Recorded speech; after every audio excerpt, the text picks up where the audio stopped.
BI checking ramai sekali dikabarkan di mana-mana. Bahkan banyak yang gagal keterima bekerja karena BI checkingnya jelek. Kira-kira kenapa ya? Apakah ini menunjukkan bahwa attitude keuangan kita jelek? Atau bagaimana solusinya? Padahal kan berhutang juga nggak salah. Contohnya, banyak juga pengusaha yang utang untuk mengembangkan usahanya. Sebenarnya nggak salah juga kok berhutang, asalkan kita bisa mengontrol dan tahu tipsnya berhutang. Makanya, ayo kita coba pelajari apa itu BI checking dan bagaimana kita bisa mengontrol keuangan kita. BI checking atau kini dikenal dengan nama SLIK atau Sistem Layanan Informasi Keuangan yang digunakan untuk mengetahui riwayat kredit seseorang. Biasanya, riwayat kredit ini digunakan bank untuk menyetujui pengajuan pinjaman seperti kartu kredit. Sebelumnya, pengecekan riwayat ini dilakukan langsung oleh Bank Indonesia. Namun, sejak 31 Desember 2013, Otoritas Jasa Keuangan atau OJK mengambil alih wewenang pengecekan tersebut. Hal ini karena fungsi pengawasan keuangan tidak lagi menjadi kewenangan Bank Indonesia. Tapi ternyata istilah BI checking terhadap riwayat kredit seseorang tetap awam digunakan di kalangan masyarakat. Informasi yang dapat diakses dari BI checking ini ada tentang identitas debitur, agunan, jumlah pembiayaan yang diterima, bahkan sampai pembayaran cicilan kredit dan kredit macet. Maka akan ada skornya dan masing-masing memiliki arti tersendiri. Skor 1 atau kredit lancar yang membayar cicilan baik angsuran pokok dan bunga. Skor 2 disebut kredit dengan perhatian khusus, artinya nasabah menunggak cicilan selama 1-90 hari. Skor 3 atau kredit tidak lancar diberikan kepada nasabah yang menunggak 91-120 hari. Skor 4 disebut diragukan karena debitur menunggak selama 121-180 hari. Skor 5 disebut kredit macet karena cicilan menunggak lebih dari 180 hari. Lalu, bagaimana jika ada sanksi BI checking? Inilah yang biasanya banyak dicari ya mengenai sanksi adanya BI checking. Nasabah yang terkena sanksi atau masuk dalam daftar penilaian buruk BI checking adalah orang yang pernah bermasalah dengan kredit, baik itu di bank atau lembaga pembiayaan lain yang diawasi oleh OJK. Orang yang terkena sanksi BI checking tidak akan dapat mengajukan pengajuan kredit kembali di lembaga pembiayaan manapun, kecuali dari lembaga keuangan tidak resmi.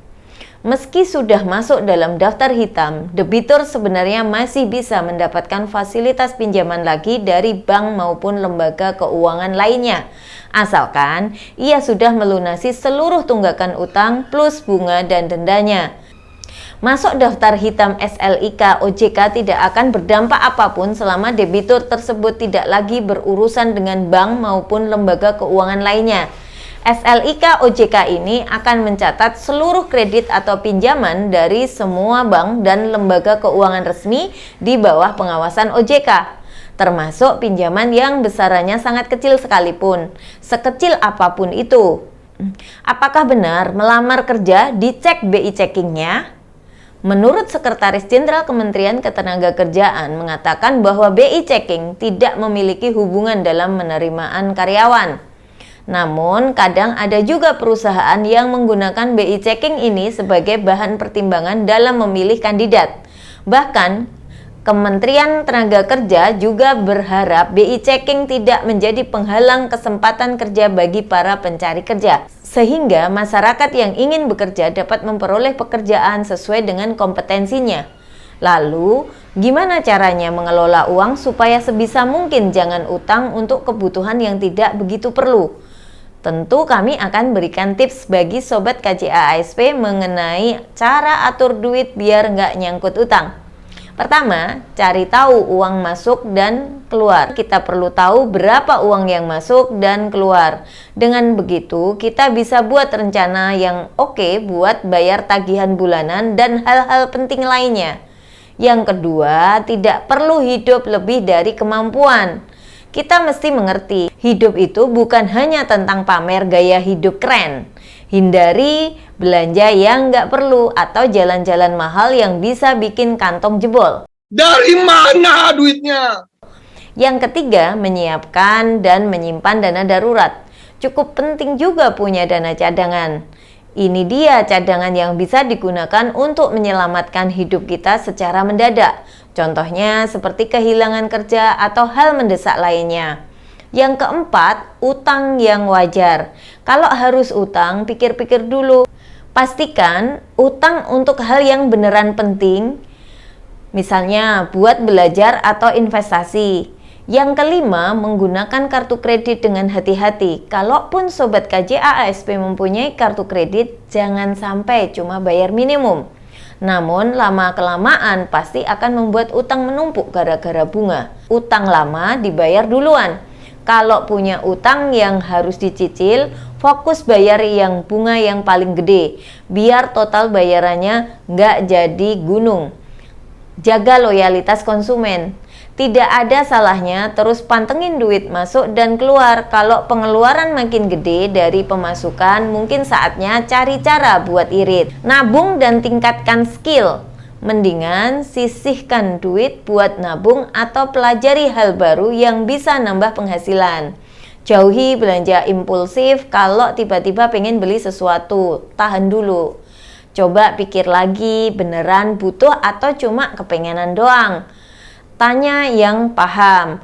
Kalau memang bingung atur duit atau punya hutang, tanya orang yang ngerti. Penasehat keuangan bisa kasih saran yang cocok buat situasi kita. Nggak lupa, atur uang itu perlu kesabaran dan kesadaran diri. Dengan bikin rencana, patuhin budget, dan pilih keputusan finansial yang benar, kita bisa punya stabilitas finansial jangka panjang dan jauh dari masalah utang yang galau. Nah, kalau informasi ini bermanfaat, jangan lupa like, komen, dan subscribe untuk dapat informasi seputar keuangan lainnya. Atau kunjungi website kami di sini untuk konsultasi gratis bersama kami. Sampai jumpa dan salam growth mindset.